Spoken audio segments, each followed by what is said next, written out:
and welcome to all of you comic book geeks, readers, and especially you old collectors, because this is another one in the back issue haul chapter. I don't know where I was going with that. Then I should practice this more, shouldn't I? Should practice my intros more. Anyway, the ongoing saga, back issue hauls. Now, there aren't many issues really in this one, but we're going to do something a little bit different because I've got a rather special comic. We're going to go back in time. We're going to start with the most modern one I got, right odd bod, and the only DC. So sorry DC fans, we'll wave goodbye to you now. You was expecting something. I don't know what it is. Sorry. I do apologise to all you DC fans. I don't know what it is that doesn't excite me as much as getting Marvel Bronze Age and Silver Age. That's what I like. So I don't know why I should apologise, but I'm apologising because, you know, if you're looking for a bit of DC old action, then no, it's not going to be here, is it? Anyway, shall we begin in 2018 with this? Nothing special, I know. Got it off eBay, and it was the one issue. I bought a whole run of Batman Beyond off my old mucker, Paul, Comics and Fantasy, my old mate. I finally got it. It's one of those issues I've been trying to track down for quite a few months now, and it finally turned up, including postage. In and of itself, it wasn't worth it, but I couldn't not have it. Couldn't not have it, and I'm a big Batman Beyond fan. So anyway, that's DC over and done with in 2018. So back over to my old mate Jamie, ably assisted by his faithful assistant Lizzie over at New Dawn Comics in Rayleigh, Essex. And I picked these. These were just we're going back to 1990 now, so the previous century. 1990, Captain America fighting drugs. Other than that, it's just an odd bod that I knew I didn't have. And why not? Why not? And then we're going back further in time to 1980. And you know, I've been picking up this run, you know, this Thor run, and I'm just working my way through it. You know, I've been working my way from this run since the Silver Age. So if you haven't seen any other back issue hauls, then... But there's nothing of note here, really. It's Roy Thomas with Keith Pollard and Chick Stone. Yeah, they're all right. Listen, they're all right. And I mean, Chick Stone goes all the way back to the Silver Age, so he's a stalwart Inca of this stuff. But yeah, it's not the Thor run that Origin of Odin. Yeah. That's quite interesting, actually. But anyway, it's nothing to really write home about, if you know what I mean. It is just getting the run in, isn't it? It's just getting those issues in, filling up those long boxes, being obsessive, being a collector, and loving Marvel in the meanwhile. Or yeah, semi loving. You know, Avengers is another big run, but these were all in the box, and it was Lizzie's fault that she didn't put these on the list, and they was all in there in the box, and until they had other customers to serve, and I was mooching around the shop, I had a nice run of these. Now we're back to 1969. This was just a reprint of Avengers issue 4, and you know, like the short Captain America stories that there would be in Strange Tales. So this was just a cash-in for Marvel in 1969. So, you know, nothing, and reflected in the price, it weren't. None of these were £1 million until we get to the last one. George Perez on a little bit of this. When was this? 1976 annuals, and I just didn't have any of these annuals. 1978, more George Perez. this cover, I remember buying this one back in the day, 1979, and obviously through the mist of time it went. But just remember having this, and there's no one of note on it. Bill Mantlo on the story, right? You know, storytelling. So that's great. Love this cover, and it's got Lady Nebulon. And again, if you've been watching my back issue hauls and my down memory lane videos, I'm having a right moment. I'm having a real geeky old collector moment, geeky old man moment, and I'm going back in time. And anyway, the first issue of Rampage Weekly that I bought was the Defenders issue with Nebulon on the cover, and I didn't even know that Lady Nebulon existed. So yeah, that's quite interesting. Quite an interesting cover. Bill Mantlo writing this one. Butch Guishi. How you pronounce? Let me know in the comments how you pronounce Butch Goosey. Geesey? Is it Goosey or Geesey? And Rick Maggia on the inks. But again, it's just an odd bod that no one has. But you've got to have all the annuals in you. Now I've got these annuals. Now I need to plug these gaps. Like that was issue 11. Oh no, that was 12, 1983. Issue 13, 90. Now this was a nice peculiarity, and I'll tell you why. Because 1984, it's got Steve Ditko on the penciling, and it has got John Byrne on the inks. And you know when you just get a little gem, and it weren't a gazillion quid, but then you get this. Something like this.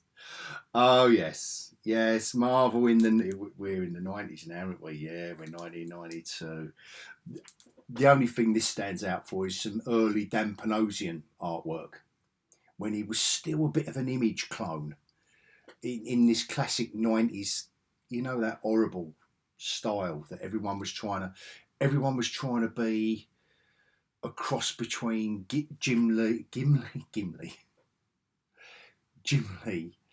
and Wills Potasio and Todd McFarlane, and everyone was at it. And you can tell by the cover, can't you? Look at Hercules. He never looked as bad.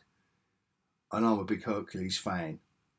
Yeah, not the best, but you just plug those gaps, darling, don't you? I love that cover. 1975.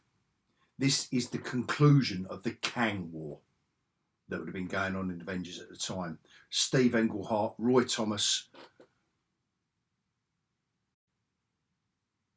on the storytelling, and Dave Cockrum on the artwork. 1975. So just that would have been pre X-Men, wouldn't it? Yeah, or new, the X-Men. I mean, another one here. Look, more Englehart, and yay! I mean, lovely cover with Dormammu interfering with Wanda. You know, I've got a soft spot for my old little Scarlet Witch. So did Vision. Wanted to marry her, but the dread Dormammu had to get involved. Ably drawn by Don Heck. And I thought Marvel was moving beyond that in 1975, but there we go. Anyway. And this is a reprint of the first Avengers annual. So these giant sizes, another cash in. As always, reflected on the prices for some of these, you know, when they reprint issues, it's terrible really when they started doing that, but you know, you don't mind the odd reprint, do you? And then working all our way back in time to 1964, and once more Jamie, with his little layaway he does for me, he let me put this little bad boy away. The first Brotherhood of Evil Mutants, the first Scarlet Witch, first Quicksilver, first Toad, and the first appearance of Mastermind.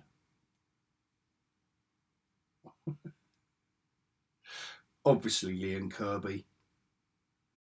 And we're going to have a little deep dive. I'm going to do a little deep dive in this because I think it's a worthy. I think there may be. I hope there are fans out there, comic book fans out there that only ever see this cover with a slab on it and a label up there, 6.1 and 2.8 and all the rest of it. No, here we go. There's a comic.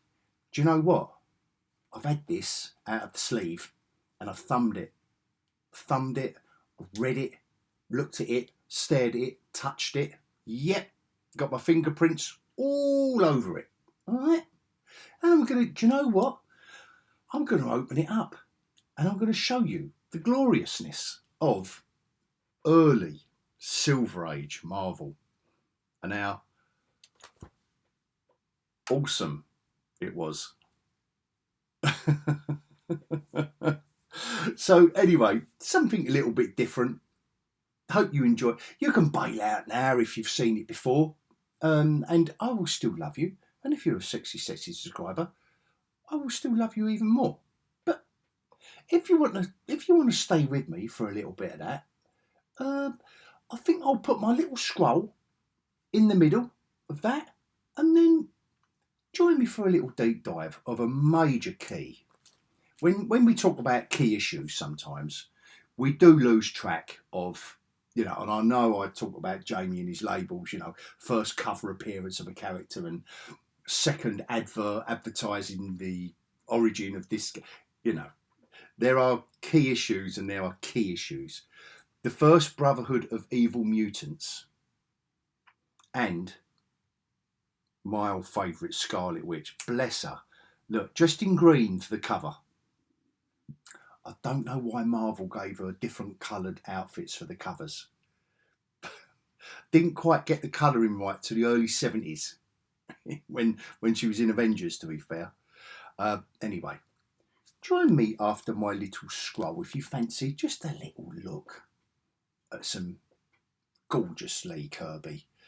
Has it stood the test of time?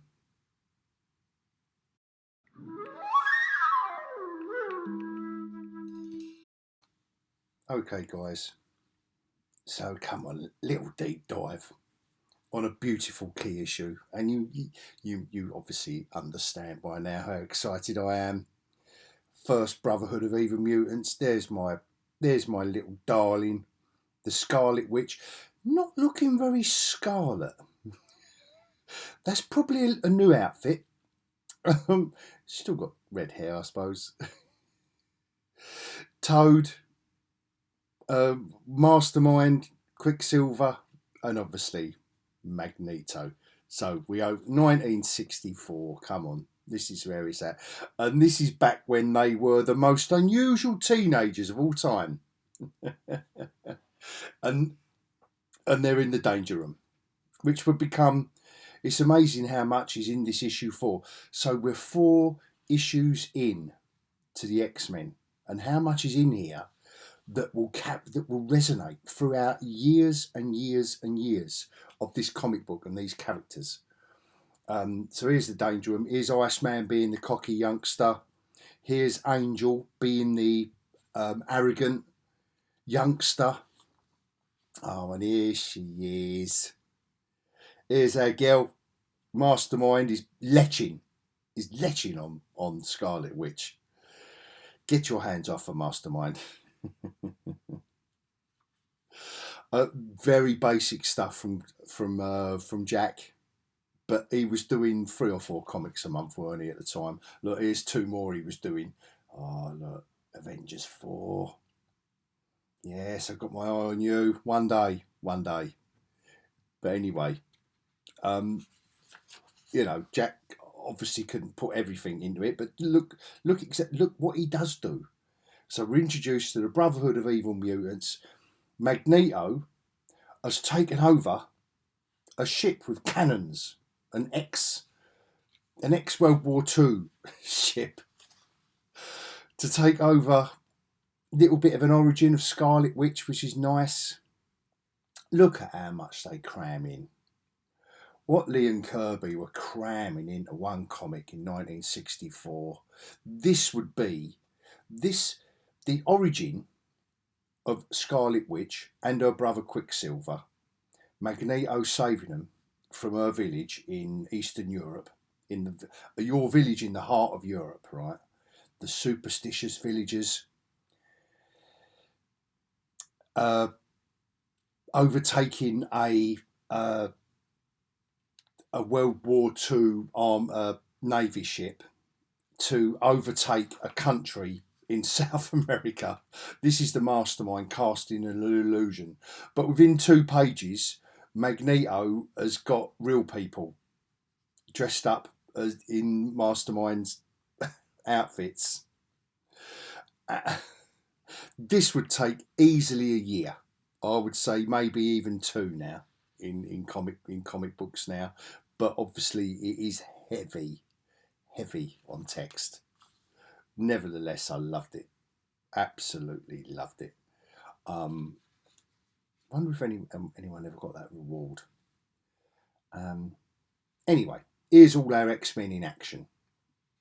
Here's the Beast versus Toad.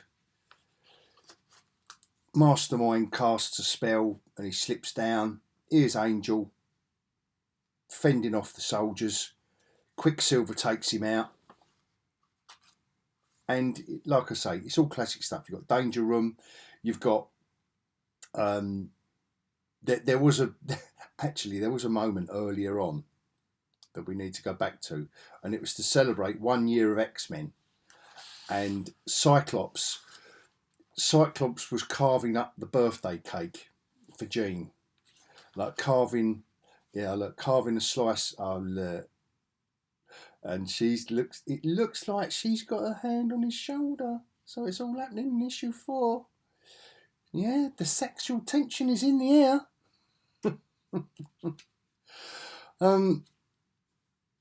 Anyway, Scarlet Witch with her powers. And it's all classic Lee and Kirby stuff.